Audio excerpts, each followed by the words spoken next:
વિજાપુર ખરોડ રાણિયાપુરા પરામાં ઘરના ધાબા ઉપર કોઈને જોવા ગયેલ યુવકને પોતાના જ કૌટુંબિક સગાઓએ માથાના ભાગે લાકડાનો બોથમ મારી મોત નિપજાવતા 4 સામે ફરિયાદ નોંધાઈ।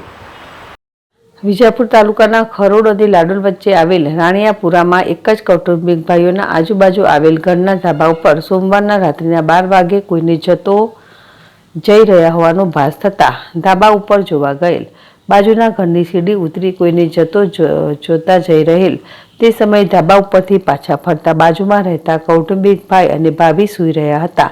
તે સમયે ખાટલાને પગ અથડાઈ જતા મંગળવારે સવારે બોલાચાલી થઈ હતી, જે ઉગ્ર રૂપ ધારણ કરતા કૌટુંબિક ભાઈ દીપકસિંહ અને તેને હવે છોડવાનો નથી તેમ કહી બાજુમાં પડેલો લાકડાનો બોથડ વડે રમેશસિંહના માથાના ભાગે મારતા લોહી નીકળતા તેમને સારવાર માટે શહેરની ખાનગી હોસ્પિટલ ખાતે સારવાર માટે લઈ જવાયા હતા, જ્યાં બપોરે સારવાર દરમિયાન ડોક્ટરે મૃત જાહેર કરતા મૃતકના દેહને પીએમ માટે સરકારી જનરલ હોસ્પિટલમાં લાવવામાં આવ્યા હતા।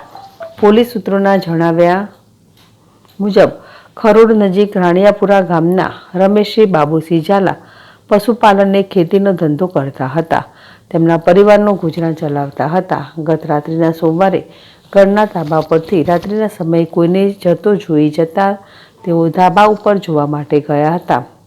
બાજુના ઘરની સીડી ઉતરી કોઈ જતું રહેલ હતું। ઘરની બાજુના ધાબા ઉપર કૌટુંબિક ભાઈ અને ભાભી સૂતેલા હતા।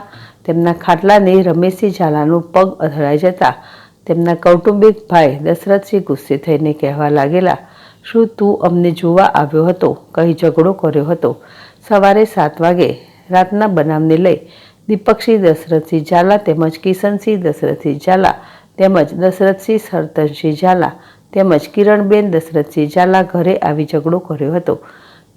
ઝઘડો છોડવા પડેલ રમેશસિંહના પિતાને ધક્કો મારી ફાડી દીધા હતા, જ્યારે કિશનસિંહ રમેશસિંહને પકડી રાખતા તેના ભાઈ દીપકસિંહે લાકડાનો બોથડ માથાના ભાગે મારી ઈજા કરતા રમેશસિંહને સારવાર માટે ખાનગી દવાખાને લઈ જવાયા હતા, જ્યાં તેમનું મોત નીપજ્યું હતું।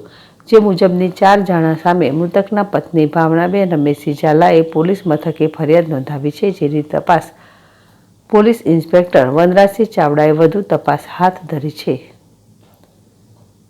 સૈયદજી બુખારી, ZSTV, વિજાપુર।